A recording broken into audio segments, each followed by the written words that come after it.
नमस्कार माझ्या शेतकरी मित्रांनो आणि भावांनो आणि बहिणींनो, स्वागत आहे तुमचं आजच्या व्हिडिओमध्ये। आणि मित्रांनो, आपण आजच्या व्हिडिओमध्ये बघणार आहोत पीक विमा याविषयी आजची बातमी बघणार आहोत की कोणत्या जिल्ह्यांसाठी किती पीक विमा आलेला आहे ते। तुमच्या जिल्ह्यात तुमचा सुद्धा जिल्हा आहे की काय हे आजच्या व्हिडिओमध्ये बघण्यासाठी चॅनलवरती आणि व्हिडिओवरती कंटिन्यू राहा आणि शेवटपर्यंत राहा।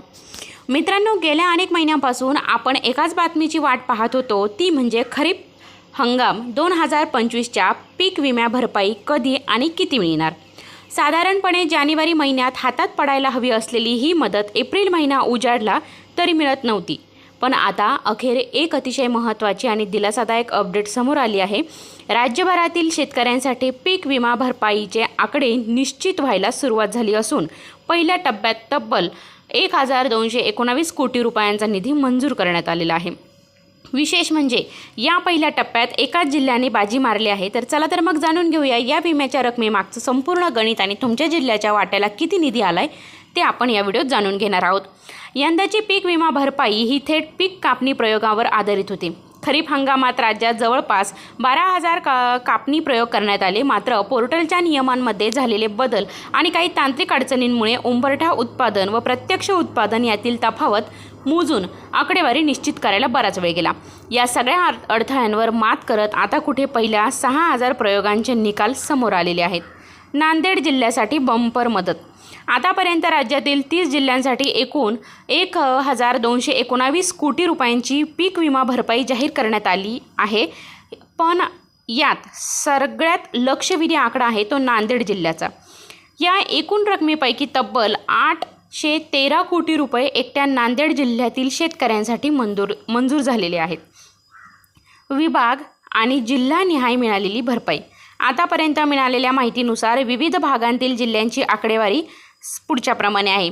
मराठवाडा एकूण 978 कोटी रुपये, नांदेड 813 कोटी, हिंगोली 98.95 कोटी, परभणी 63.78 कोटी, जालना 2.9 कोटी आणि छत्रपती संभाजीनगरला केवळ 25 लाख रुपये,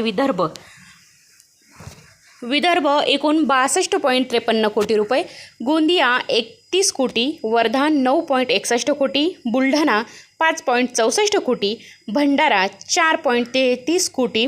याशिवाय चंद्रपूर, नागपूर, वाशिम, अकोला, अमरावती आणि गडचिरोली या जिल्ह्यांना प्रत्येकी 1 ते 2.5 कोटीच्या दरम्यान निधी मंजूर झाला आहे।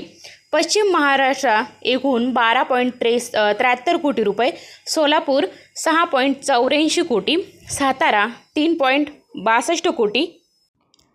त्याचबरोबर मित्रांनो, सोलापूर 6.84 कोटी, सातारा 3.62 कोटी, सांगली 1.27 कोटी, पुणे 1 कोटी आणि कोल्हापूर जिल्हा केवळ 27,000 रुपये। उत्तर महाराष्ट्र एकूण 131 कोटी रुपये, अहिल्यानगरला सगळ्यात सर्वाधिक आहे 118.35 कोटी रुपये मिळालेले आहेत। तर नाशिक 8.78 कोटी, जळगाव 1.6 कोटी, नंदुरबार 2.9 कोटी आणि धुळे 1.3 कोटी जिल्ह्यांना मदत जाहीर झाली आहे।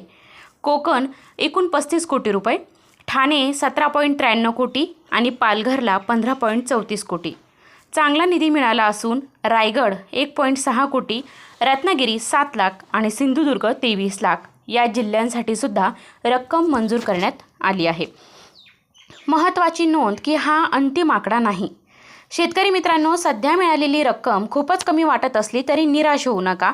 एका गोष्टी नक्की लक्षात घ्या की फक्त 50% आकडेवारी आहे। अजून जवळपास 6,000 पीक कापणी प्रयोगांचे कॅल्क्युलेशन बाकी आहे।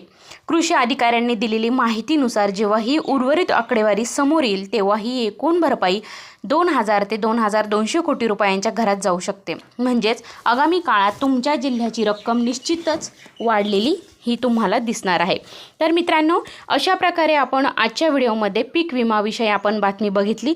जर तुम्ही माझ्या चॅनलवरती नवीन असाल तर नक्कीच अशा बातम्या जाणून घेण्यासाठी चॅनलला सबस्क्राईब करा। धन्यवाद।